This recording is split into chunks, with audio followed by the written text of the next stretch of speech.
This edition of CES Tech Talk is brought to you by Deloitte. Hey Tech Talk listeners, it's Hanish Patel from Deloitte's User Friendly, the podcast where my guests and I explore the latest trends in tech, media and telecom and turn them into something a little more user-friendly.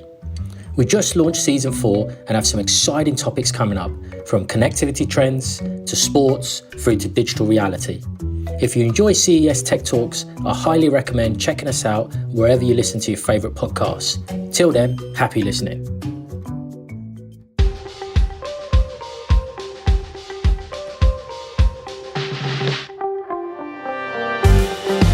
Hey everybody, with the Consumer Technology Association, I'm Tyler Suters. We are the owners and producers of CES, the largest, the most influential tech event in the world.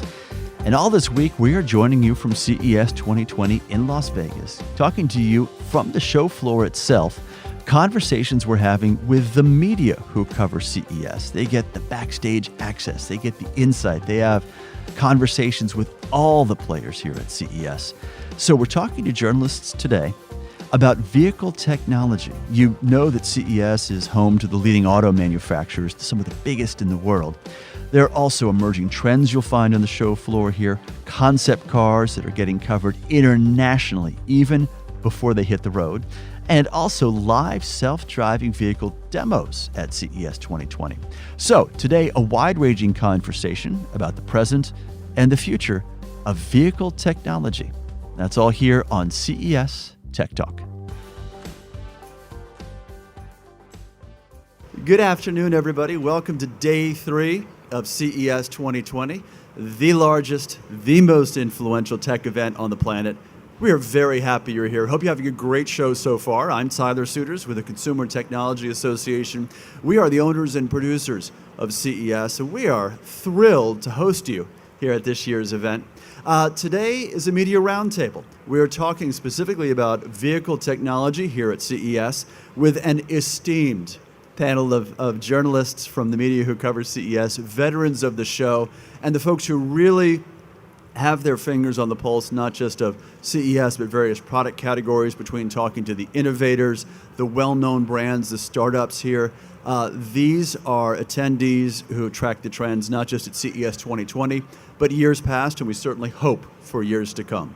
So joining me today from my far, far left, Anthony Elio is Associate Editor of Innovation and Tech today. Anthony, very glad to have you with us. Thank you so much. And he has a band gig coming up once he leaves CES. We're not going to tax him too far. Our good friend Dana Wollman, who is editor at Engadget, joins us once again, a veteran of these panels. Dana, thanks for being here. Yeah, hi everybody. And Matt Swider, I haven't seen you in 3 days, but it feels like 4 weeks since we ran into each other on the show floor. Matt is managing editor of Tech Radar and is easy to spot because he's generally wearing his red kicks everywhere he goes at CES, knowing how many miles you put in. They're very comfortable. They get worn out very quickly, but it's great to be here. And your step challenge is going well. I am dominating, crushing all the competition right now, thanks to the Apple Watch tracking me. Solid. So we're diving in today, as I said, about vehicle tech. We are at CES, one of the largest standalone auto shows there are. If you took just that one section, primarily North Hall, and set it alone, we're honored that USA Today has named us one of the top auto shows that there is. And from self-driving vehicles to concept cars to this year EVs, and also some of the driver assist technologies, you really find the entire ecosystem here at CES. So just a general question starting off, and Matt, let's start with you. What are you seeing? What's caught your eye in vehicle tech so far this week? Well, you're absolutely right. It has turned into a car show in that North Hall, and every year it grows and grows. But it's not just the car companies. It's sometimes the technology companies that are showing concepts that will be integrated into the BMWs and the Mercedes-Benzes of the world. Sony has the Sony Vision S concept car, and it's decked out with Sony displays in every angle. Every time you turn around, you'll see a Sony display of different sorts. And it's a concept car that will never come to market probably, but it'll probably be integrated into other car manufacturers' technology or their offerings. So I found that really interesting in that it's kind of like a pitch by Sony to say, hey, use our products. We can design really nice displays to compete with, Tesla and other car manufacturers out there. And I found that really rewarding because it's just the combination of, great classic technology companies with classic car companies, and they're going to come together. And that's, CES is a place where deals get done, and you kind of see that in North Hall. Yeah, what a surprise for Sony to unveil a concept car, so to speak. It was a huge surprise. So that was, like a lot of times you hear leaks or things ahead of time, and that was just something that hit us, and it was great breaking news to kind of put on the site. Yeah, it was fun. So Dana, I know you spent roughly the last 24 hours surfing around vehicle technology. You've been on a mission. What have you seen so far? So some of the stuff that the Engadget team is talking about is actually some of the less flashy stuff at the show. Of course, the concept cars are real showstoppers. But for instance, we're talking a lot on the team about the Wallbox Quasar. It's the first consumer bidirectional EV charger. So it can charge your EV, but then the charger can also potentially charge your home, or you can sell the energy back to the grid. Yeah. So that's not as flashy as, let's say, the Avatar-inspired concept car from Mercedes-Benz. But we think that technology has a lot of potential from a sustainability perspective. So it's stuff like that we're really giving a double take and talking a lot about. For something like that, and you compare it to a car that may not ever hit market. I mean, it's designed certainly for a powerful visual impact. But for something like the Quasar, what do you see for the run out for something like that? Like you said, it's not flashy, but boy, what a remarkable practical application as we move deeper and deeper into the electric vehicle adoption. And something like that, it's cool because it already has some support. For instance, the Nissan Leaf supports it, and I think one other vehicle whose name I'm blanking on. But it already has momentum going into the show, which is exciting to think about versus some of the concepts, which are really cool to look at. But on some level, they're never going to reach the roads, at least not in anything resembling that form. Still ideation. It's more fantasy. Right? Yeah. Anthony, thanks for your patience. When we have you on for your first panel, we make you sit for 10 minutes before we totally get fine. Dive in. What are you tracking so far this week? Well, I mean, obviously, self-driving tech is everywhere. Very big this year. I think actually a lot of the safety innovations have been pretty interesting. I got the opportunity to do like a little VR test that they're trying to do to improve the different safety measures on a lot of those self-driving cars. I think that was really, really cool, and something that you don't really think about a lot. Just that one of those little things that is going to be needed the more that we integrate self-driving tech. So yeah, I think that was probably the most interesting so far. What's been in Dana's team the most practical, the most perhaps realistic for you in terms of time from show floor to market that you've seen in the vehicle tech sector? Ooh. That's a tough one. We're not going to hold you to predictions. Okay. You might need to give me a minute on that one. You got it. Think it through. On that one, yeah. Well, I want to come back to the entire group then and just bring up a few of the innovations we've seen and get your take on that, whether it's where it is on the meter of practical and applicable now, or where it turns out to, no, we'll never see it, but boy, is this going to be great in some form or iteration. So Honda unveiled a pretty cool convertible. The point being, there's a disc that resembles the steering wheel, but you're not steering with it. It's really an accelerator that you push and pull. What's your take on that? A steering wheel-less self-driving vehicle? I think that's where it's headed. That's where it's going to go.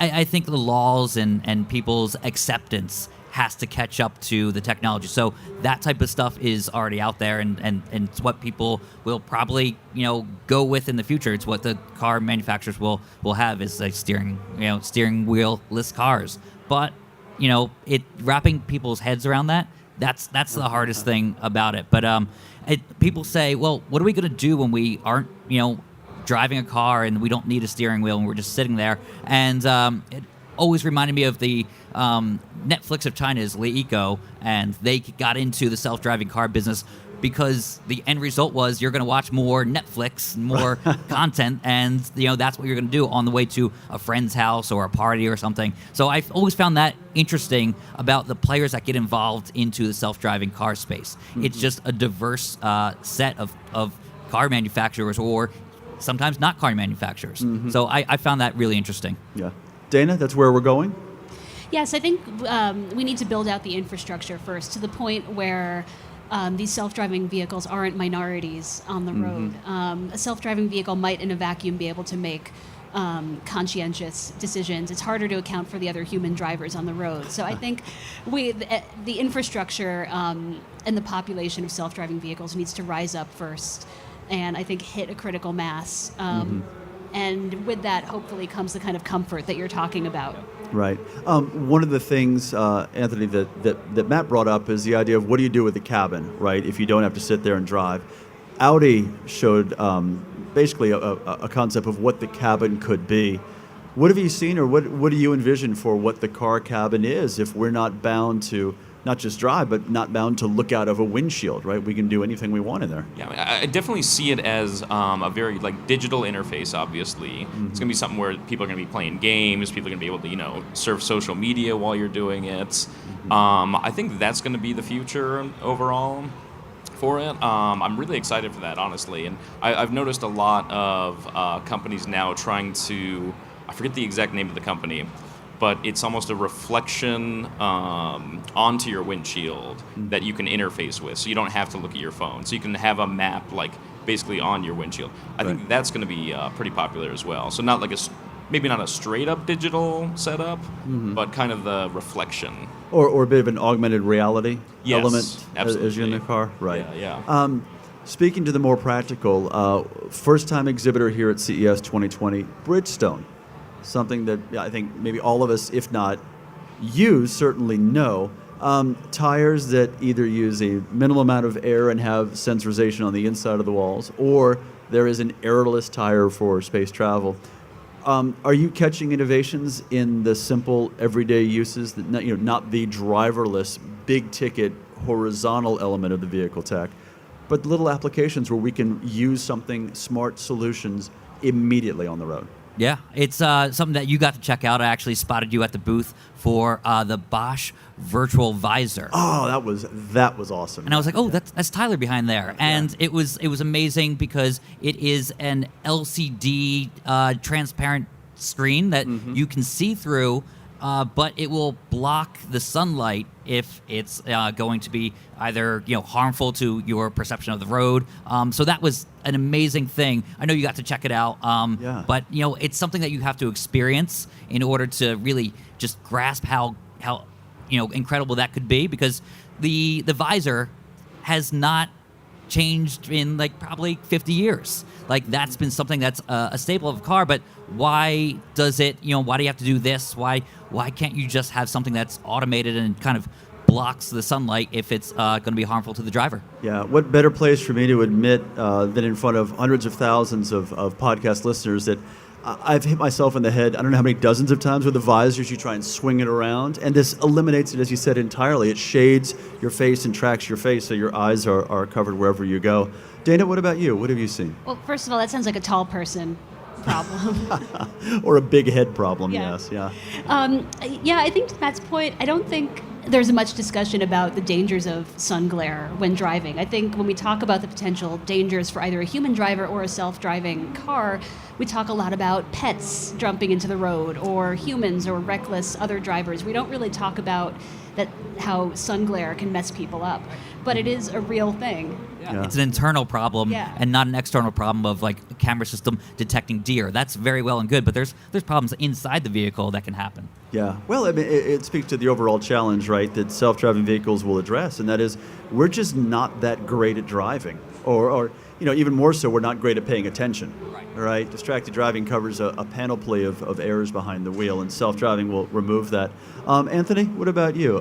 Everyday innovations you've seen? I was going to say the tires. I do think that's going to be the next big thing. And, it's not something that's going to get talked about too much, but it is one of those little things that's going to be better for, everything from gas mileage to, it's going to be more sustainable overall. So I do think that's something that's going to be really important the next couple of years. Mm-hmm. Staying with you, Anthony, and I'll turn to the rest of the group, but Dana brought this up a moment ago, the idea of electrification, right?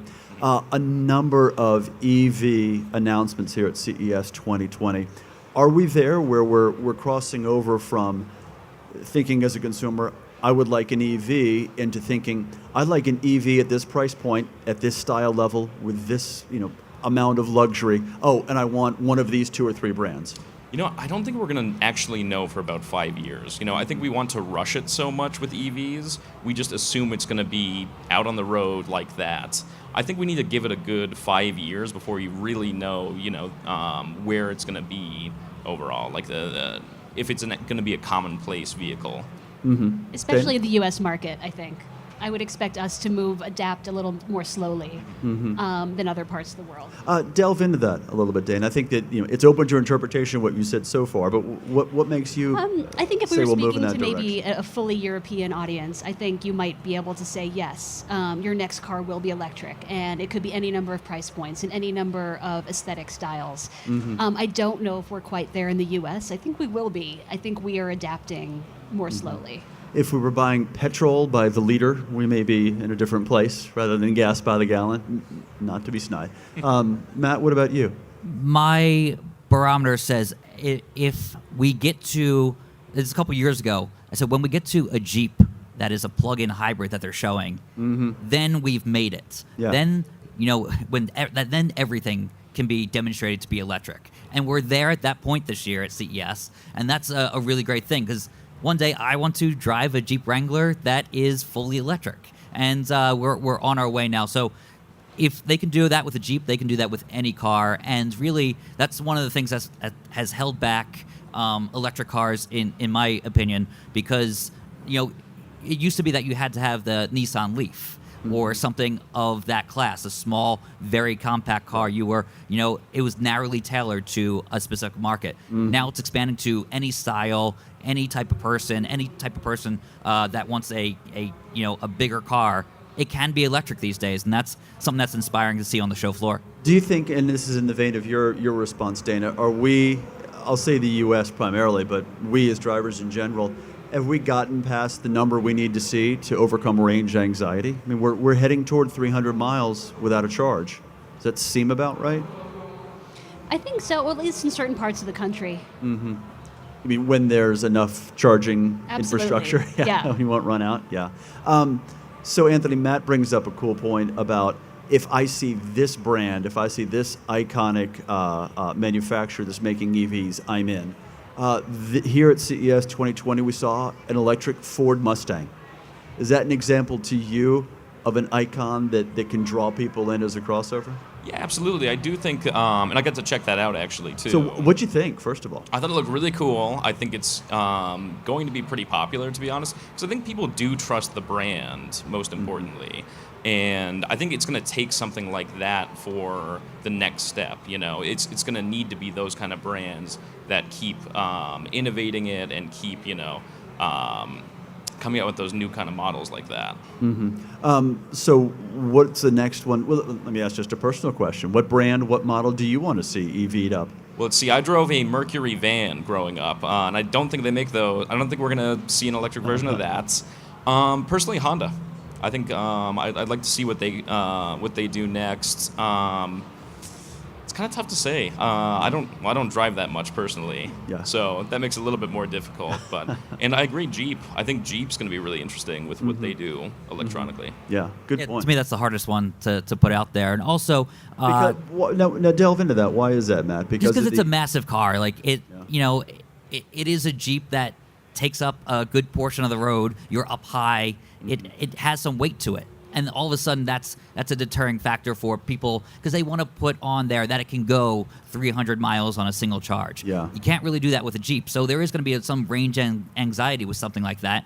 So they have to market it in such a specific way. So they want to say 100 miles because that's just not good enough to put out there. So they have to wait to a certain point where the technology gets advanced enough where it can move a car like that at least 200 miles on a single charge. So, we will get there. The other thing is the car that I would drive if I was not in New York City and don't use a car so much anymore is a Mini Cooper. I love the Mini Cooper convertible, but again, it's not aerodynamic, so they're really not going to put the convertible version out there to be a hybrid or even an electric version. So I'm waiting for car manufacturers to get confident enough to put something that's not aerodynamic out there and say, you know what, it still can go 300 miles on a single charge. Right. That's a great point.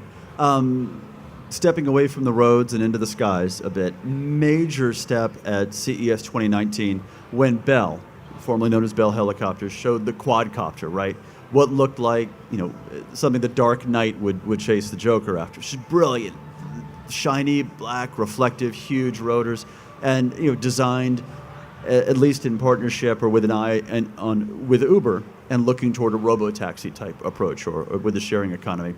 At CES 2020, Hyundai is showcasing its own version of a quadcopter, but a passenger drone. Have you seen it? What do you think? How far off are we? Anthony? I think that's another thing that's going to be a lot further away than we think. I think it's just the legislation for that is going to be really interesting. Separate podcast, but yes. Very different podcast. But I think maybe within the decade we'd talk, but I think it's going to take a little bit before we're totally ready for that. I love that you say within a decade when we are exactly 9 days in the current decade. Yeah. So that's safe. That's safe. Dana? And keep in mind that Uber and Hyundai have sort of two parts of this master plan. There's the flying taxi part, but then there are also the ground hubs, which connect passengers with self-driving vehicles on the ground. So in a way, the challenge is twofold. It's airborne and also landborne. Mm-hmm. Do you think, Dana, that as consumers, though, we are, if not ready now, we're rapidly becoming more and more, I'll say ready, but it's more of an approachable concept to us year after year of doing something like that? Yeah, I do think for this particular concept, it helps that the companies are saying that at least in the beginning there would be a pilot on board. And this sort of gets back to what Matt was saying earlier. They are saying eventually they envision these drones being completely unmanned. But I think they're correct to assume that people won't be comfortable with that off the bat. Sure. I think that's probably a fair assumption, right? Yeah. Matt, your take? I think it's 2030. We'll see that. Just to put a prediction out there, we'll see that at least tested. But it is another decade out when we're just trying to get to self-driving cars that have wheels and are on the road. Yeah. But I definitely think it has a future because, hey, every sci-fi movie says that it's going to happen. And we're at the point where we're seeing some of that. We're seeing foldable phones and different things that were sci-fi predictions from back in the 80s. So I think we'll be there, but it's going to be a while. And it's, as Daniel was saying, it's the comfort level. The comfort level is not there. I don't expect to open up an app and to be able to select that option in Uber. But it's what's great about CES. It's that you come here and you can see something that's 10 years out, even 20 years out, and you get to see the foundation of it and then see it grow every year. So I expect to come back to CES next year and see something of a not a working prototype, but them having tested it in some sort of form out in the desert and then having a video of it. So that's every year we'll see something even more advanced, and that's what's great. Oh, very cool. Dana?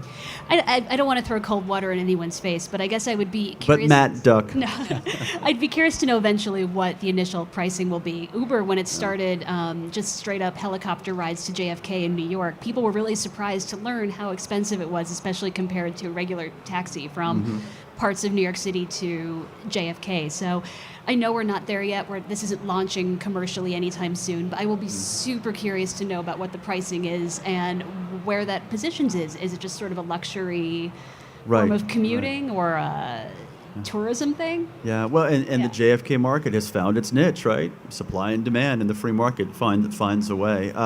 So Matt mentions in the same sentence sci-fi and 80s. And so bear with me, this does have a direction. So if I say the movie Back to the Future, you either think of, A, time travel, and we don't have a dedicated time travel marketplace or section just yet, but 2, you think of the flying car, right, the DeLorean. Pegasus this year at CES 2020 has a quote-unquote flying car. So now we just wrap a conversation about the idea of a quadcopter and, taking us a flying car.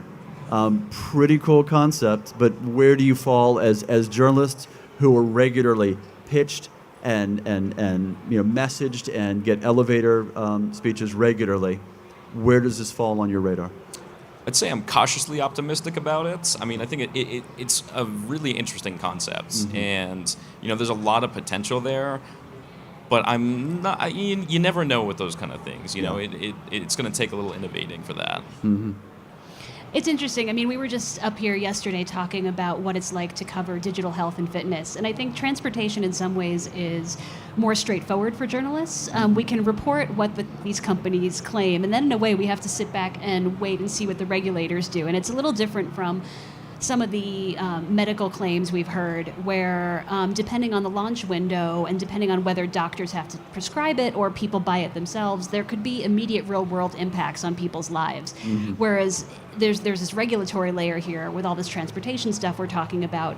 We're not imagining an immediate human impact. It's just up to us to report accurately what the claims are and then pay real close attention to how the regulators respond over a long period of time. Yeah, let's get self-driving vehicles on the road first, and then we'll think more about the skies. Matt? Yeah, skeptical but hopeful. But yeah, it is one step at a time. Yeah. But I expect, that we are going to see. It's funny you mentioned something about the DeLorean and time travel. There's no dedicated market to that, by the way, but I'm sure it'll be in the Northwest Hall, which doesn't exist, but it will in the future. Yeah. And but that is something that we see the concepts here, and part of our jobs is to differentiate. Say, we're giving an award to a concept that we think is viable versus something that isn't. Like, you can see hundreds, thousands of gadgets at CES, but our job is to kind of curate a list and say, yes, this is something that you will see, or no, this is kind of going to be vaporware or something that is not going to ever come out. So that's kind of our job, to say it is something you're going to see or it's not. Well, Anthony, please. We've actually talked about doing a piece like that pretty soon, like stuff that we thought was going to blow up from CES that didn't work out, and vice versa, stuff that we didn't have a lot of faith in that ended up kind of succeeding. We were talking about that the other day, so it's kind of interesting. Yeah. Well, you got 11 plus months to come up with it before your advanced coverage. Yeah, I'm saving that for 2032. Thank you. It's one remarkable aspect, and I don't use that term lightly, about this particular style of podcast is we've gotten 3 working journalists during CES show floor hours to sit still in the same place for 30 minutes, and we're especially thankful. Matt Swider with Tech Radar, Dana Wollman with Engadget, Anthony Elio with Innovation in Tech Today. Just a blast to talk to you all. Thanks for your time. We really appreciate it. Thank you. Thank you so much. Thank you. Thank you. All right, that does it for this edition of CES Tech Talk.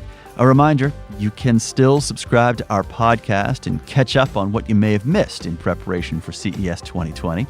And you can also download the CES 2020 app.